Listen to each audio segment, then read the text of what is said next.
Excellencies, Honorable Ministers, distinguished guests.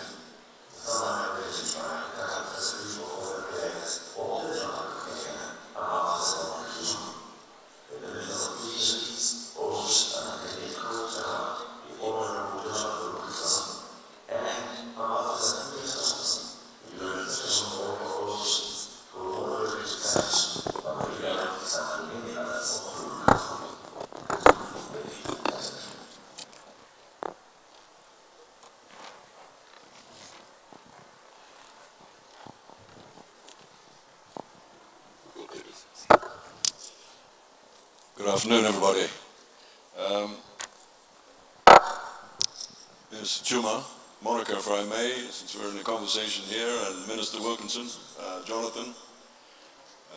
So we're going to have a little talk here before the President arrives about what this conference has meant to us. And I'm sure it'll cause you to reflect yourselves on what the conference has meant for you. Let me just say personally that I had hoped for this conference that the principle of sustainable blue economy, emphasis on that first word, would be cemented in place, and I believe it has. And I'm eternally grateful, because that means that the blue economy will be there for our grandchildren to enjoy. That we have started off talking about the blue economy with that S word in front of it. So that's really important for me.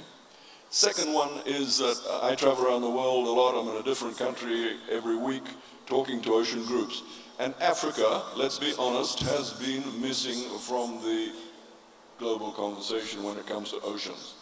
From this conference onwards, I know that Africa is central to the global conversation on ocean action. So that has, again, given me huge pleasure and satisfaction from attending this conference here in Nairobi. But I'll flip it across to Monica and Jonathan. I don't know who, perhaps Monica would answer first. What it's meant for you? Thank you, Peter. I think this conference has meant a number of things. The most significant one is that we are in this together. That the scale of threat, of risks is upon us.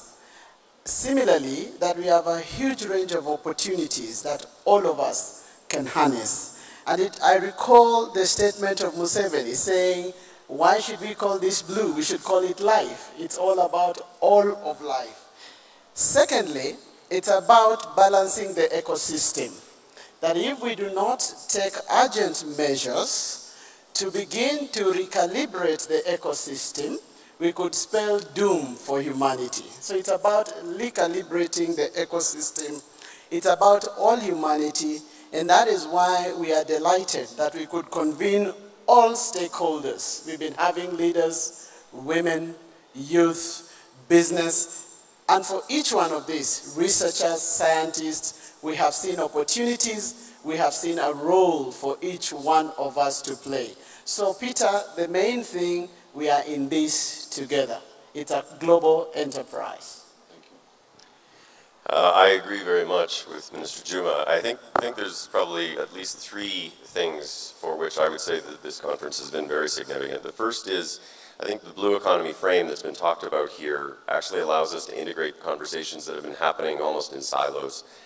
So issues around sustainable fisheries management, issues around illegal, unregulated fishing, issues around plastics pollutions in the ocean, issues around climate change, and issues around economic opportunity and prosperity often happen in separate lanes. And I think that the conversations that have happened here have been about how do we actually think about this in a much more holistic way.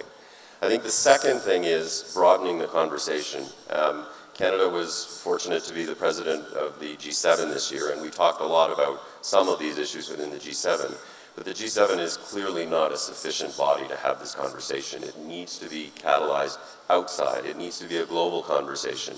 And through the work that Kenya has done here in this conference, we have most of the nations in Africa. We have many of the small island developing nations. We have many of the Caribbean nations. We have a whole range of folks who need to be part of the conversation, as well as civil society organizations. And so I think broadening the conversation is also really important. And the third thing I would say is, this isn't just a talking shop. the focus has been very much on how do we actually move to action. These issues that we're confronting are critical, they're important, they need near-term action. And all the way along, including the conversations that we had with President Kenyatta yesterday, the question has been, how do we move to action? And I think this conference, it's been about how do we move to action, which is a very positive thing. From this conference in Nairobi, international attention will roll on next week, and many of us will be there, to Katowice in Poland, where the UNFCCC climate change meeting, COP24, will be taking place. At that meeting, my country, Fiji, the current president of COP23, will hand over to Poland. During the Fijian presidency this year, we have pushed to integrate the ocean and climate conversation, to make everybody realize that you can't talk about climate change without talking about ocean change. Here in Nairobi, there's been another kind of connectivity that has occurred, and that is the connectivity between the ocean, the regional seas, the lakes, and the rivers. Both Canada and Kenya, of course, have very significant lakes in their territories. We in the ocean community have been reaching out to the freshwater community and wondering how we can do that better, because the source to sea concept is the answer to much of the ocean's problems, especially in relation to coastal ecosystems, when you think about the pollution that comes down rivers. So, Monica, if I could first of all say to you, in Kenya's case, what does that mean for Kenya and really for the continent as a whole, that connectivity between land activities and the ocean's health? Thank you, Peter, for that question. I think fundamentally it means that we have to think in a holistic and comprehensive manner. We have been told that what happens on land affects the oceans and vice versa. And that it doesn't matter how well we deal with the oceans if we don't deal with the land. It doesn't matter how well we deal with the fresh waters if we don't deal with the seas. So the whole notion about an integrated, sustainable planning for this is crucial. Secondly, it also means that a small country like Kenya can convene. I think that is one of the biggest lessons. Convene not just Africa, convene not just the South, but convene globally. I think this is the meaning of this meeting.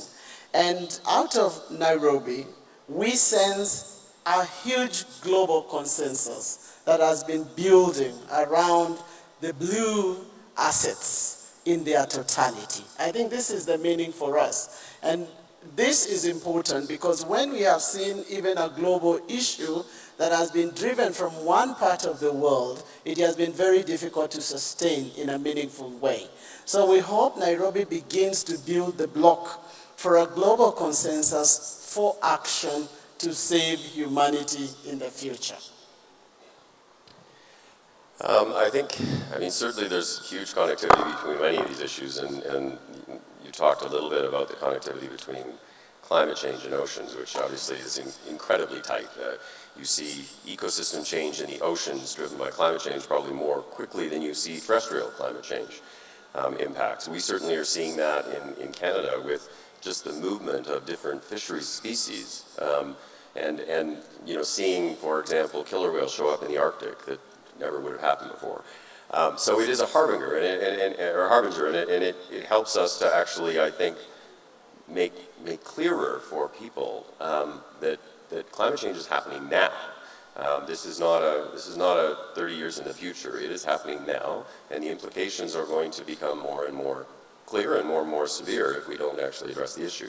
With respect to lakes and rivers, you know, again, there is a lot of connectivity between the issues that we're addressing in the oceans and those associated with rivers and lakes. And I think, for example, about issues around ocean plastics. I mean, the vast majority of plastics in the ocean started off either in rivers or on a terrestrial level and end up in the oceans and cause us the problems that we have. Certainly, for us in Canada, there's a huge link on the fisheries management side because many of the species of fish, especially fish, iconic fish like salmon, run up the rivers, live in the rivers, run back out into the ocean. And so the management of fisheries in the oceans and the management of fisheries on the rivers has a direct impact in terms of the health of our overall fishery. So So they're definitely connected. We need to be having those conversations. You touched on plastics there. Let's talk about that a little bit more, because I think that's probably been the banner on which we've all marched around the world in this this great ocean action campaign that's going on around the world. I think the publics and the governments have reacted more to that plastic pollution problem the ocean has than probably anything else. It's probably because it's such a visual thing. And the public can actually understand it, and they can understand that it comes from their actions. I think the consensus would be that there is no silver bullet when it comes to solving this problem, but it is one that we have to solve. It's particularly rewarding to be here in Kenya, in a country that has banned single-use plastic bags, and that's increasingly been done, and other measures like that around the world. But would you like to just say a little bit more about what you think about getting over this problem? I know there's no silver bullet when it comes to plastic pollution, but what are your views on how we should get over it?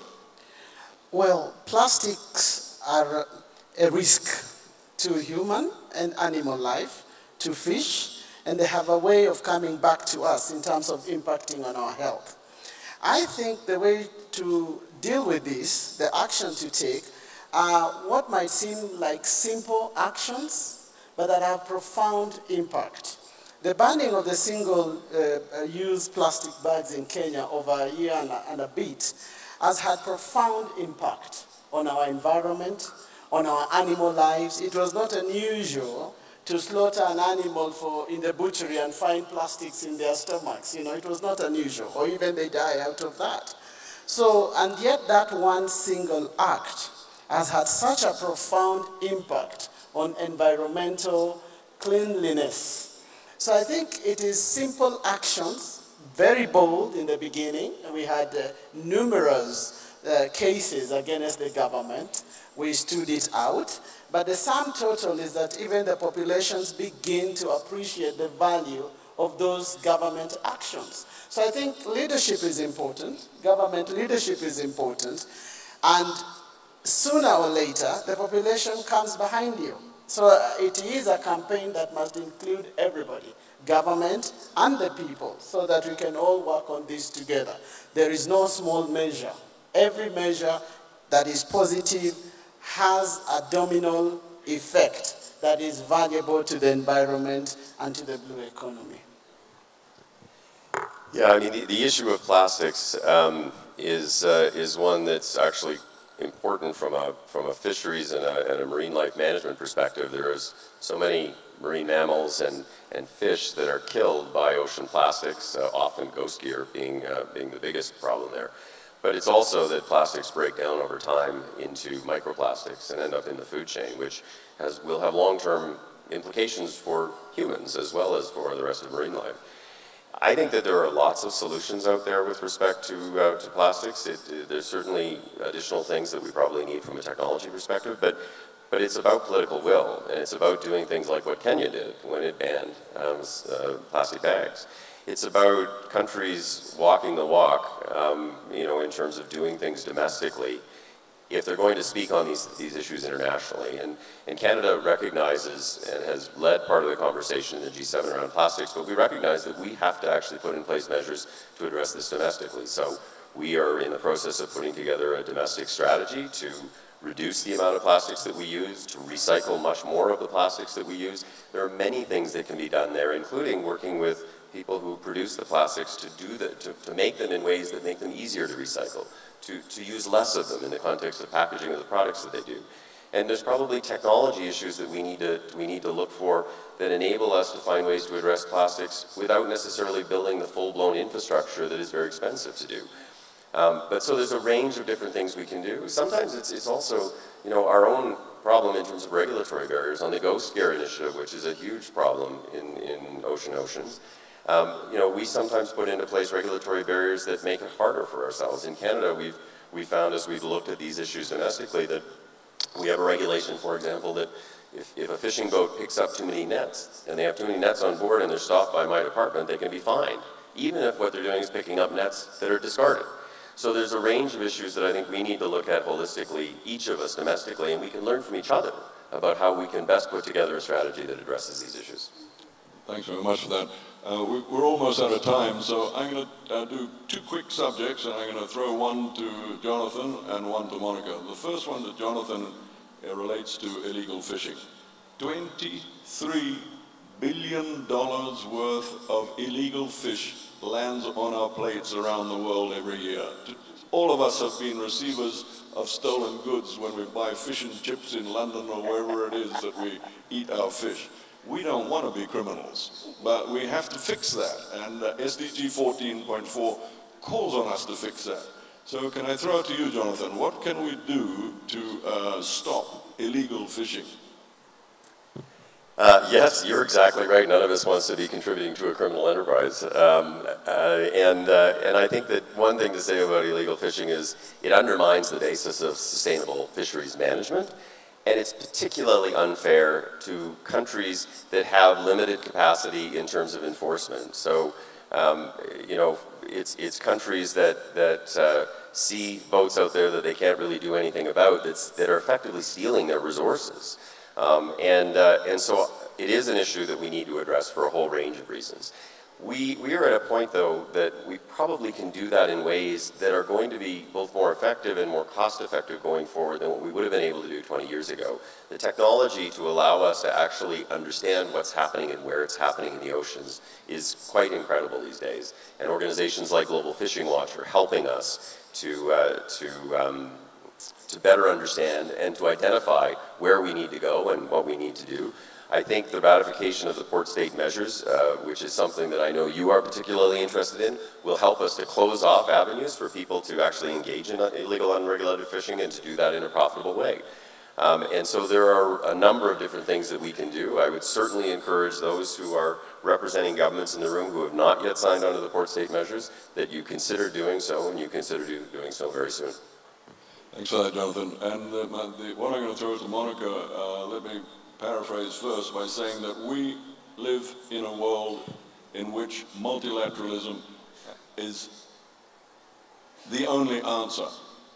We live on one planet with one atmosphere with one ocean, and we have a plan to safeguard that, which is the Sustainable Development Goals and the Paris Climate Agreement. We have to implement that with integrity. How can we learn to trust each other more and make the implementation of that plan one that we do with integrity within the time zones? We've all seen the bad news. How do we turn that into good news? And I want to throw that to you, Monica, with one word, which is partnerships. What do you see about partnerships? I think we have to continue talking. This convening here has evolved multiple conversations and friendships and information that can be shared across countries, across various stakeholders. We have to keep talking. Now, our partnership with Japan and Canada has proven, and other countries, several other countries that have co-hosted this meeting with us, has proven that from a conversation, we can begin to build consensus around a matter of mutual concern. So we have to continue talking, Peter. We will also continue talking in order that we can draw lessons from each other. From this meeting, a number of delegations have already committed to the next point of action in terms of drawing lessons on how to do a number of things, how to implement a number of frameworks, how to do the right legislative framework, governance framework, what lessons to bring, what technologies to begin to explore. So we have to continue to interact more. Our researchers have to speak with each other more often so that they can exchange knowledge. We have to drive this from a knowledge perspective. So it is partnerships, partnerships, and partnerships across people, across industry, across civil society, across government, so that we can continue to improve the framework of working together. Because as you say, no single country, no single stakeholder can do blue economy well and perfectly. Thanks very much for that, Monica. We've been informed that our time is up, but I hope you've enjoyed that as much as I have. There are great challenges out there. Nelson Mandela was the one who told us that everything is impossible until it's done. So, ladies and gentlemen, let's just do it. Thank you.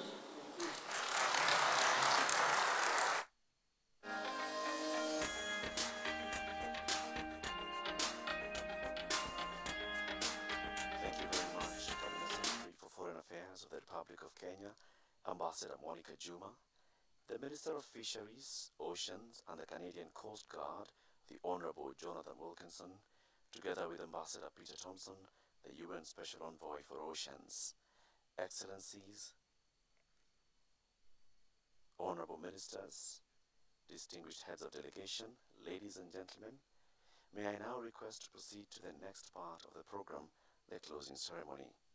His Excellency President Uhuru Kenyatta and his special guest, His Excellency President Danny Faure of Seychelles, and the Prime Minister of Namibia, the Right Honorable Sarah Kugongelwa Amadila, and other dignitaries will be joining us shortly. I kindly request you to remain in the hall.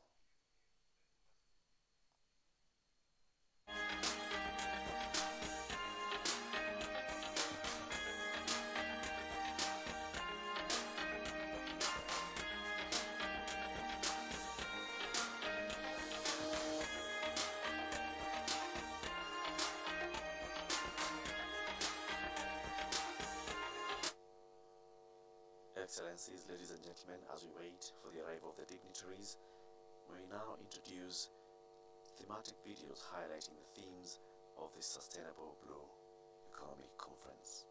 Karibu.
Please settle down.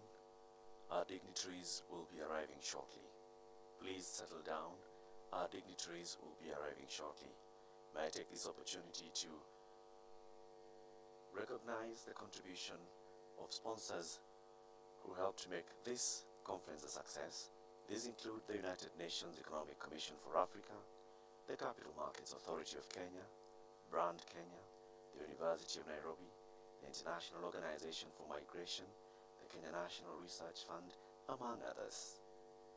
As we wait for the dignitaries to arrive, I kindly remind you, please settle down.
Excellencies, Honorable Ministers, distinguished heads of delegation, ladies and gentlemen, may we welcome into the hall the Prime Minister of Namibia, the Right Honorable Sarah Kugongelwa Amadila. Welcome into the hall the Prime Minister of Namibia, the Right Honorable Sarah Kugongelwa Amadila. Welcome.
Honorable Ministers, distinguished ladies and gentlemen, we also recognize the arrival of governors of the Republic of Kenya.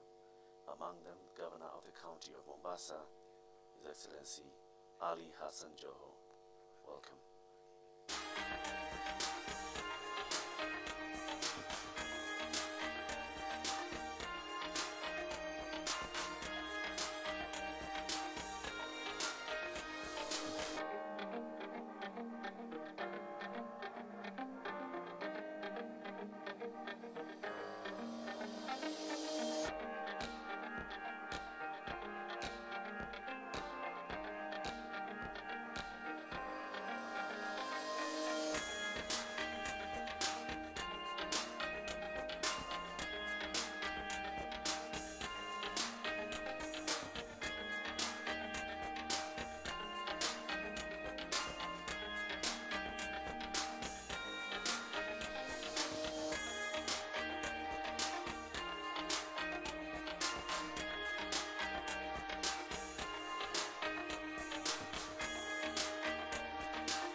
I request you to settle down. Our dignitaries are about to arrive. I request you to please take your seats. Our dignitaries are about to arrive.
Ladies and gentlemen, members of the media, we kindly request you not to crowd the entrance to the hall. As the dignitaries walk in, please stick to your positions. We kindly request members of the media not to crowd the entrance of the hall as the dignitaries walk in. Excellencies, ladies and gentlemen, let us recognize the presence of the governors of the Republic of Kenya who are in the hall. Asanteni.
Excellencies, Honorable Ministers, distinguished heads of delegation, ladies and gentlemen, a very warm welcome to His Excellency President Uhuru Kenyatta of the Republic of Kenya and his special guest, His Excellency President Danny Faure of Seychelles, and other dignitaries as they walk in to grace this closing ceremony.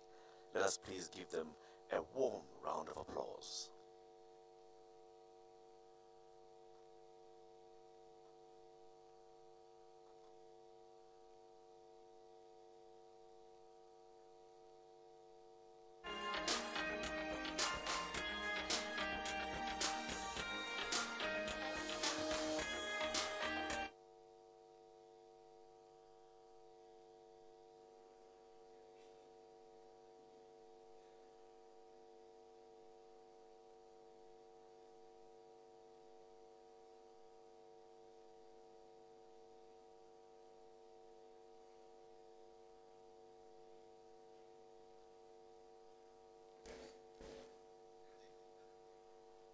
Excellencies, ladies and gentlemen, let us also welcome into the hall the Deputy President of the Republic of Kenya, Honorable William Ruto.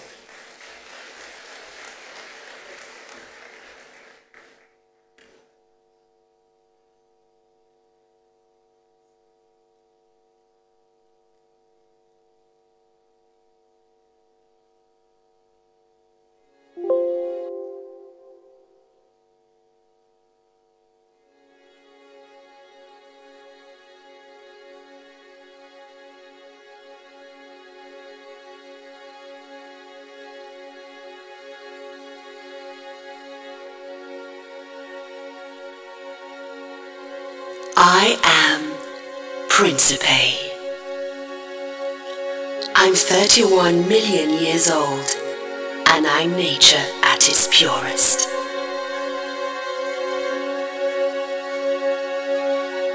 I rise from the ocean, my forests reach for the sky. My trees connect heaven to earth. And from my soil, everything grows and everything changes. Every day. Flowers, fruits, smells, colors, emotions. I live in a fragile but lasting balance. Harmony between man and nature. That's who I am. Listen.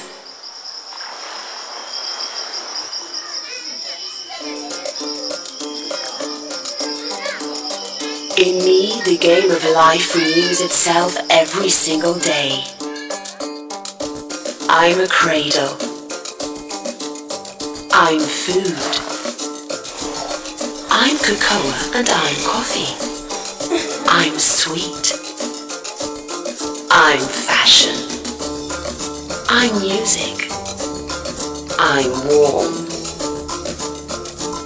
I am the horizon.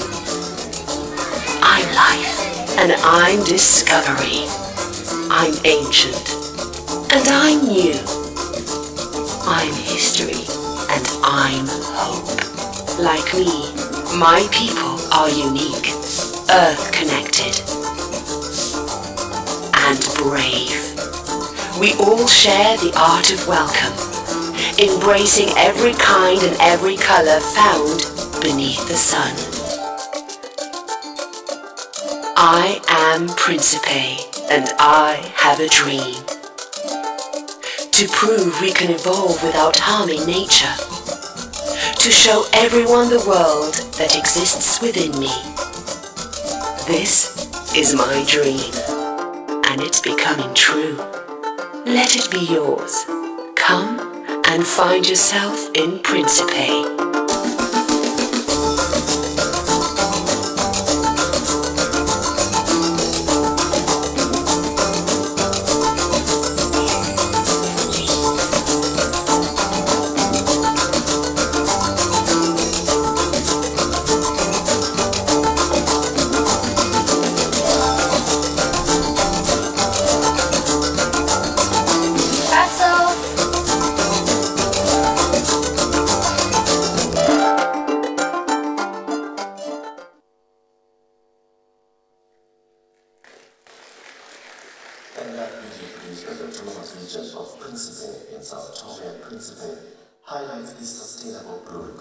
conference. Excellencies, honorable ministers, distinguished heads of delegation, ladies and gentlemen, welcome to this closing ceremony of the first Sustainable Blue Economy Conference. We have had a truly historic 3 days as 17,600 delegates participated in over 64 side events. We thank you all for your most welcome participation. Excellencies, ladies and gentlemen, it is now my pleasure to invite Ambassador Monica Juma, the Cabinet Secretary, Ministry of Foreign Affairs of the Republic of Kenya, to present the highlights of the discussion on the Statement of Intent. Welcome, Madam Secretary. Your Excellencies, Heads of State and Government, Excellency Deputy President, Honorable Ministers, Heads of Delegation, distinguished participants, ladies and gentlemen. 2 years ago, during the third session of the United Nations General Assembly, His Excellency President Uhuru Kenyatta made a commitment to the world to convene the just concluded Global Sustainable Blue Economy Conference, and this commitment has come to pass. In the last 3 days,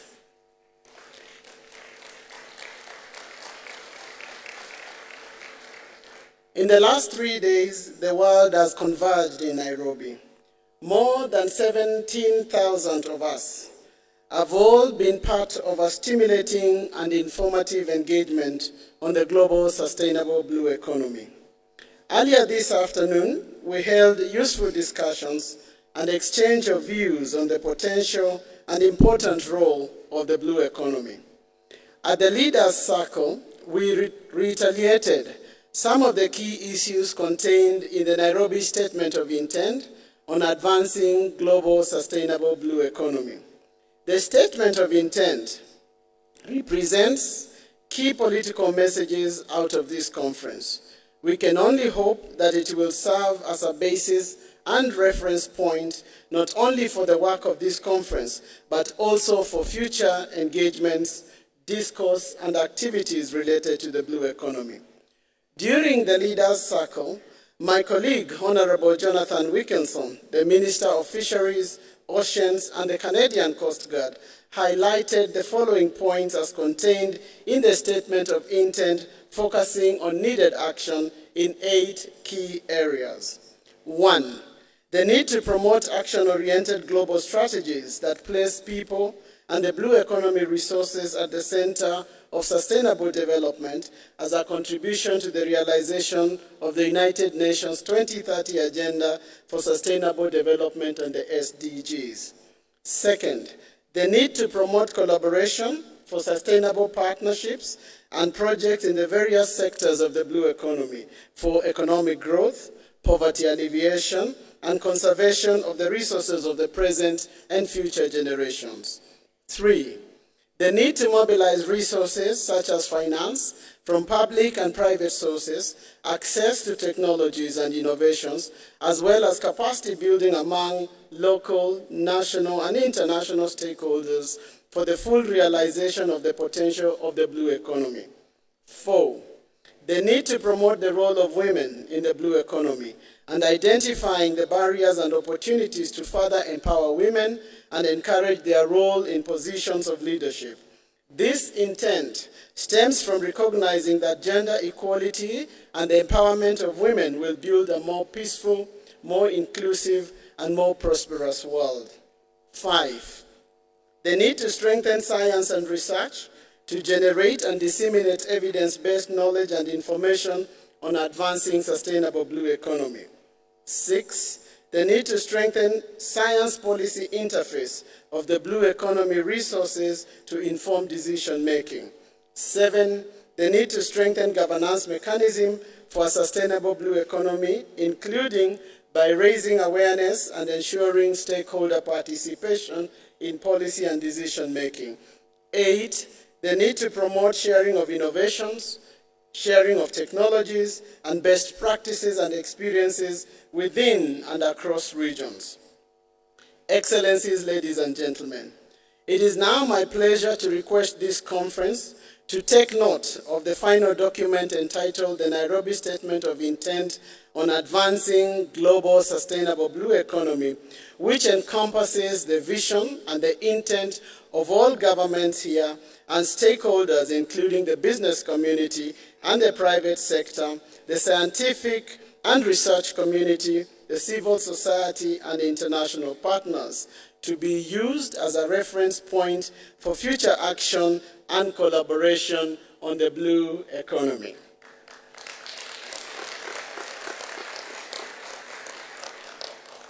Excellencies, ladies and gentlemen, I now wish to thank you all for your active participation. In fact, the complaint we had was about how people could not get to various places they wanted to be at the same time.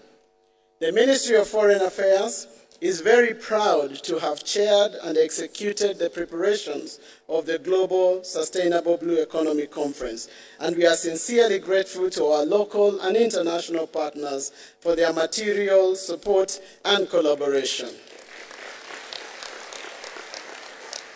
May I now invite my colleague, Honorable Jonathan Wilkinson, Minister of Fisheries, Oceans and the Canadian Coast Guard, to give a vote of thanks. I thank you.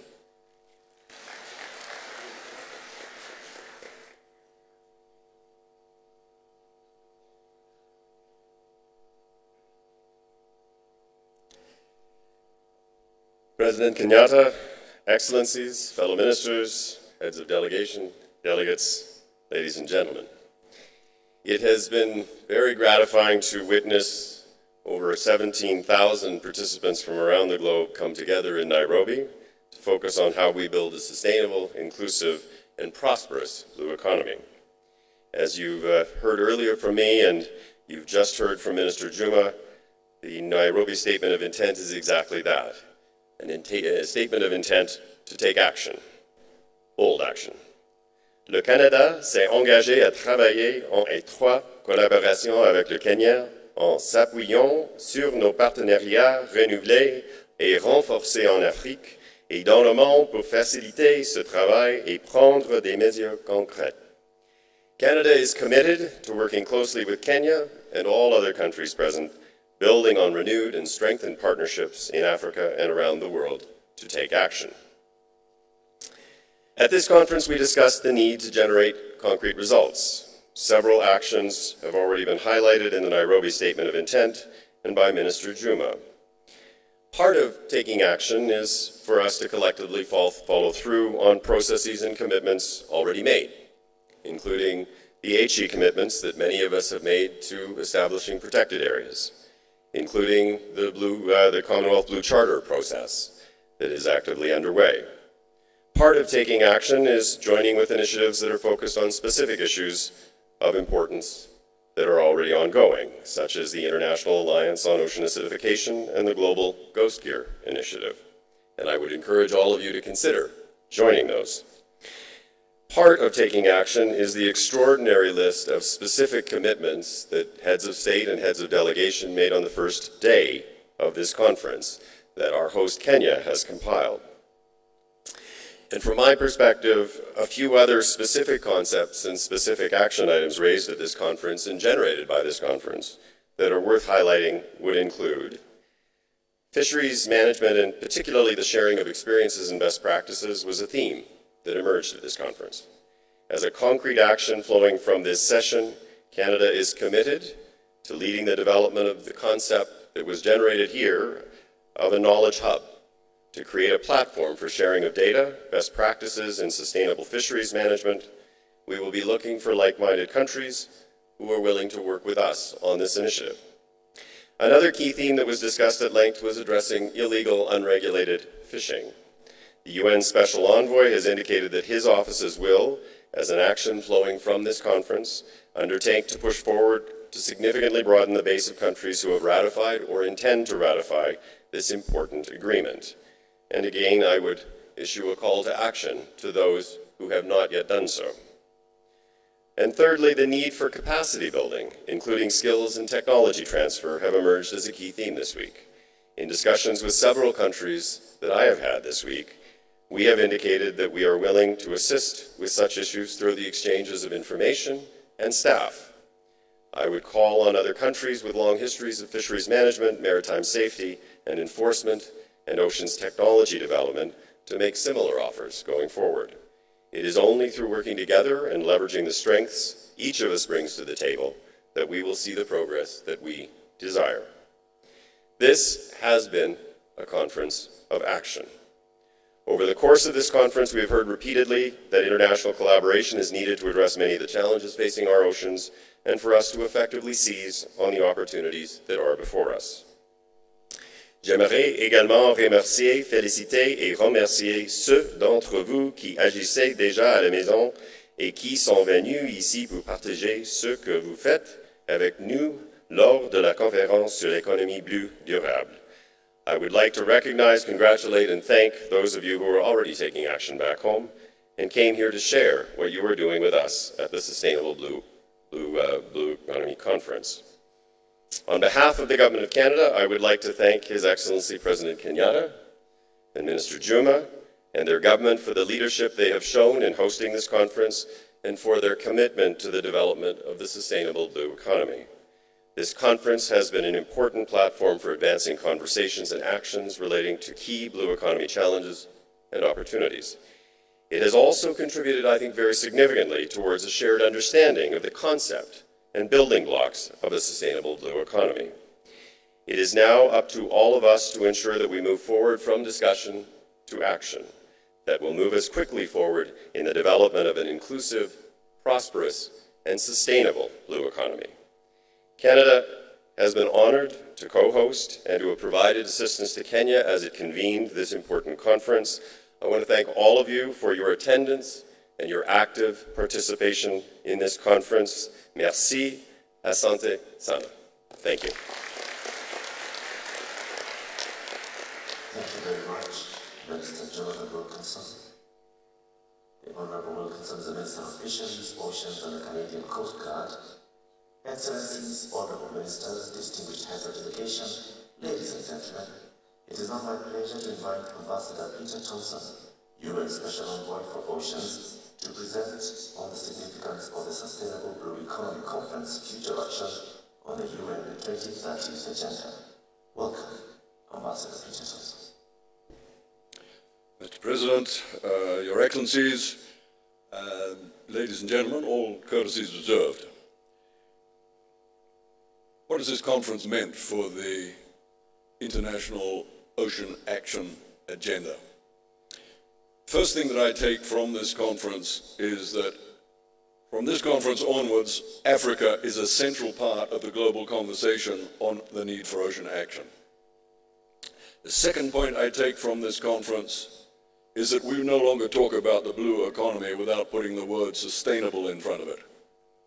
That we've understood through what we've discussed here at this conference that the ocean and the lakes and rivers, the regional seas, are there for our grandchildren as well as for us. We must conserve and sustainably use for sustainable development the resources of the water bodies of this planet. The third thing that I would take from this conference, and I think it's been a real game changer, is that when we talk about the ocean, we're talking about the largest reservoir of H2O on the planet. But of course, H2O is also in the atmosphere, and it's also in our lakes and rivers. And what the Nairobi conference has done has given us that holistic view of water, that the source to sea principle is key for us as we go forward. Because most of our problems in the ocean may relate to climate change, but they also relate to human activity on land and what that is doing to our coastal ecosystems and our marine ecosystems. So that has been a central outcome also from the Nairobi conference, that going forward we understand the holistic nature of the ecosystem in which humanity lives. Mr. President, it is true that the ocean is in trouble from effects of climate change and from pollution and from harmful fisheries practices. But the good news is that since 2015, we've had this universal plan, the Paris Climate Agreement, the 2030 Sustainable Development Agenda, and the mosaic of international agreements which support those two great universal agreements that humanity arrived at after many years of intense negotiation between us all. We must have integrity in implementing that plan. We have no other plan for humanity's place on this planet. In relation to that, I highlight SDG 14, the 14th Sustainable Development Goal, the ocean goal. And Mr. President, as you well know, 4 of the 10 targets of SDG 14 mature in 2020. That is why your government and the government of Portugal offered to host a second UN Ocean Conference in 2020 to assess our progress in implementing SDG 14. And we will come together. The groundwork is being prepared now in New York. We will come together in June in Lisbon, co-hosted and co-presided over by your government and the government of Portugal, and be led by you into the next game-changing phase for ocean action. And I suggest to you that that will be about funding. We have to start getting the reservoirs of funds which we know are sitting out there in the world into ocean action, down at the grassroots, on our coastal communities, out on our seas and in our lakes and rivers.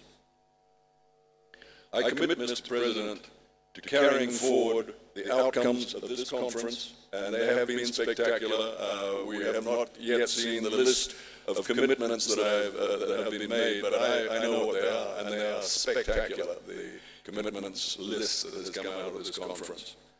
I commit to carrying that forward in every ocean meeting that I attend around the world between now and when we sit under your co-presidency in Lisbon in June 2020. The outcomes from the Nairobi conference must be known to the world, and I, as the ocean envoy in a different country every week of the year, will convey that message. Mr. President, I'd like to conclude with a quote from Shakespeare to at least give the impression that I received some kind of education back in my school days in Fiji. There is a tide in the affairs of men which, taken at the flood, leads on to fortune. Omitted, all the voyage of their life is bound in shallows and in miseries. On such a full sea are we now afloat. We must take the current when it serves, or lose our ventures. Mr. President, I believe we are on that full sea. We now have the awareness that action is required, and we must take that current, or we will lose our ventures indeed. We in Fiji say that we're all in the same canoe. There is no other planet for humanity to exist on. So we're all in the same canoe. We know what the destination is. We have that plan. Let's set out on that voyage. Let's get the sails up and make our way to that destination in 2030. And I very much look forward to taking the voyage with you. Thank you.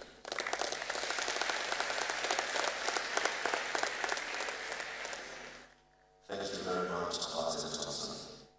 Excellencies, ladies and gentlemen, to highlight the Blue Economy Conference, please allow us to show you a video that tells the story of Mombasa County in the Republic of Kenya. Enjoy.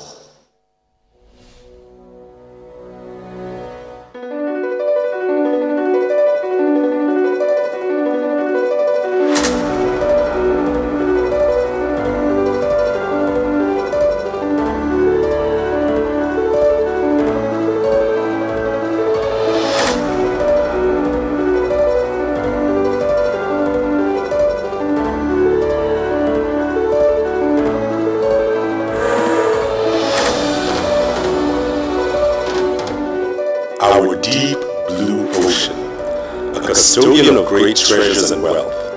For centuries, it has been a great source of inspiration, a frontier for exploration, a platform of enjoyment, a basket of nourishment, and a medium of economic rejuvenation. Like any other coastal town in Kenya, Mombasa is losing billions of shillings due to underutilization of marine resources, use of archaic and dangerous fishing methods, and illegal exploitation by unscrupulous shipping vessels. Tatizo la kwanza ni kwamba hatuna vyombo. Ndio maana kama hivyo tunaona soko yetu haina samaki, hao ni samaki mvuoni tunaweza kusema. Kwa hivyo tukio tunaweza kupata uwezo wa kupata vyombo vikubwa zaidi, tunaweza kusonga kule baharini, maji mengi zaidi mbali, tukaleta samaki wazuri, ndipo manguru, papa, fulusi, samaki kama hao. With annual blue economy global value standing at $24 trillion, we have promising opportunities to reap the benefits and claim our rightful market share of the trade. We want to be able to showcase that which Kenya has, that which Kenya can do to exploit in a sustainable manner the resources of our blue economy. Mega investment opportunities are available in water desalination, fish processing and value addition, marine renewable energy, and water transport. Our business here as county is purely to facilitate for you to do business, to create a conducive environment for investment, because that really for us will mean jobs and poverty eradication. So we want to make it as simple as it is possible, easy, responsive, innovative. It is what we want to do for you so that you can continue to thrive in your business.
Your Excellencies, Heads of State and Government, Honorable Ministers, Heads of Delegations, distinguished participants, ladies and gentlemen.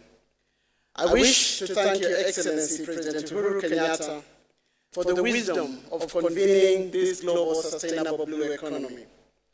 The world has spoken from Nairobi over the last 3 days on the limitless possibilities available to us if we can all work together towards harnessing the enormous assets in the blue economy for our present needs and for the future generations. Moving forward, we are also in agreement that we need to utilize these resources in a sustainable manner. It is therefore my distinguished pleasure, honor, and duty to invite Your Excellency to officially close the conference so that we can go back and implement the commitments we have made to ourselves. Welcome, Your Excellency.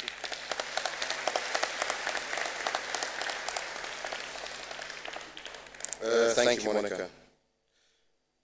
Your Excellency and dear friend and brother, President Danny Four of the Republic of Seychelles, Your Excellency the Prime Minister of Namibia, our co-hosts, Canada, Japan, representative of the United Nations, and all the 14,000 delegates and participants who have joined us here in Nairobi, let me say that I am truly grateful, and it has indeed been a very unique opportunity for us over the last 3 days to be able to discuss issues related to our blue economy and the future of our shared planet.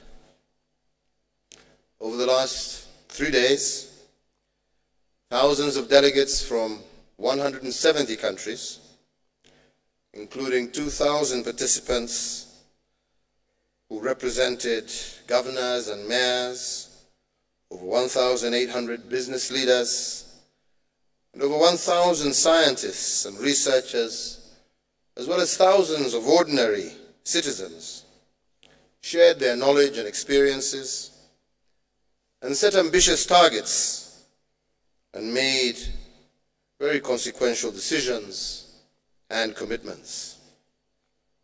I believe history will remember this as a conference that generated the momentum to harness the enormous economic potential of our blue economy, and at the same time sound the alarm bells of its unsustainable exploitation.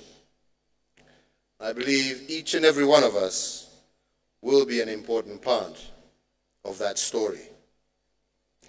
I want to thank each and every one of you for your innovative and practical contributions to this exciting agenda. The path towards our shared goals, I believe, is much clearer today. The truly global representation at this conference and its far-reaching and collectively beneficial outcomes have reaffirmed my belief and Kenya's belief in the transformative power of multilateralism. There is no problem that is too difficult to solve when we come together as a global community. In addition, we have an outcome, the Nairobi Statement on Advancing a Sustainable Blue Economy. The future efforts that we shall put in, such as the UN Oceans Conference that was referred to of 2020, that Kenya and Portugal will host, I believe will build on this statement to achieve the journey towards a sustainable blue economy. Let us work together to realize this worthy objective, and I believe it's the right thing for all of us to do. Moving forward, allow me just to highlight two messages. First, we have all committed to harness the full potential of our oceans, our seas, lakes, and rivers, to expand opportunities for all, create greater prosperity for countries, and to fight poverty. We have identified strategies to expand our economies, create shared prosperity, and increase revenue and job opportunities through ocean-based industries. We have also underscored the importance of doing this in a responsible manner. Some of the actions we have agreed upon, including putting in place solid environmental standards, strengthening programs to support poorer countries manage and recover from climate-related catastrophes, and ensuring more effective control of illegal, unregulated, and unreported fishing. Illegal and unregulated and unreported fishing represents a major threat to our marine ecosystems, and it can hinder the recovery of overfished stocks and can push fisheries to a point of collapse, thereby reducing biodiversity in some of our most important ecosystems. We've also agreed to strengthen political leadership and international cooperation, and have committed to work collaboratively on data analysis, information, and intelligence sharing to curb the illegal, unregulated, and unreported threat, as well as other threats to our marine resources. The availability of reliable, up-to-date, accessible data and information is essential as a basis for integrated and sustainable management of ocean and coastal resources.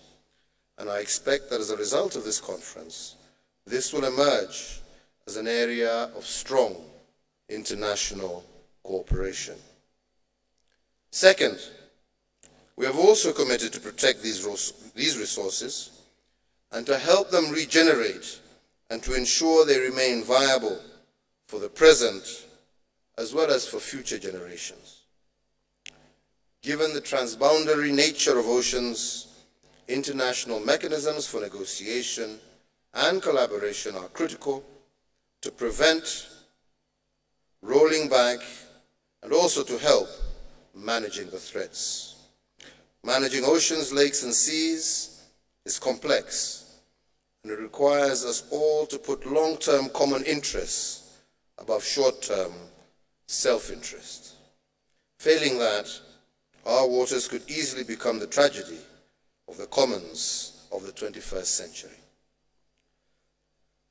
The transboundary nature of the oceans and the fact that 2/3 of global waters lie beyond national jurisdiction requires us to put in place appropriate international mechanisms for negotiation and collaboration to ensure its sustainable management. And I am pleased to note that we have also agreed to build capacity in the poorer countries to more effectively patrol the seas and oceans and to access scientific and technology resources to strengthen overall maritime capabilities, including surveillance and stock taking.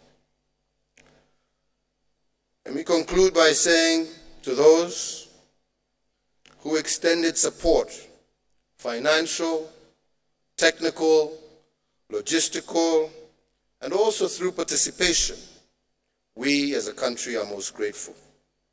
The conference would not have been possible without your vital contribution. It is now left to all of us in our different spheres of responsibility and work to implement the many contracts, commitments, and agreements, as well as partnerships that we have forged here in Nairobi.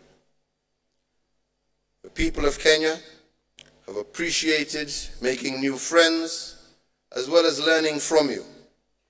On their behalf, and indeed on my own behalf, I want to thank each and every one of you for coming. And let me reiterate that you have in us partners in the building of a greener, more peaceful, and fairer planet. I wish each and every one of you safe travels back home, but I will also take this opportunity to encourage those of you who have time to take some time out and view and sample some of the wonderful experiences that Nairobi and Kenya has to offer. If I didn't do that, the governor of Nairobi would have said, "Why are you sending people home?" So I have to make that point that he would like you to enjoy his capital for a few more days. So ladies and gentlemen, once again, thank you for coming to Nairobi, and together let us build that future that gives us prosperity today while safeguarding the future for our children. Thank you for coming, and may God give you journey mercies back home. Thank you very much.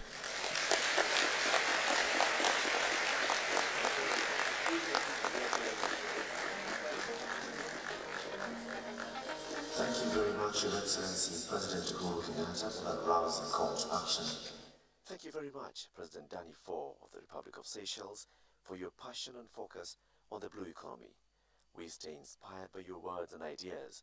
We also pay tribute to you, Right Honorable Sarah Kukongelo Amadila, the Prime Minister of the Republic of Namibia. Excellencies, Honorable Ministers, distinguished heads of delegation, ladies and gentlemen, a huge round of applause as their Excellencies, the heads of state, depart this historic venue. And as they depart, I kindly request that we all remain in the hall. Asante.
Excellencies, ladies and gentlemen, additional copies of the Nairobi Statement of Intent for Advancing the Promise of the Blue Economy are available at the left exit of the hall.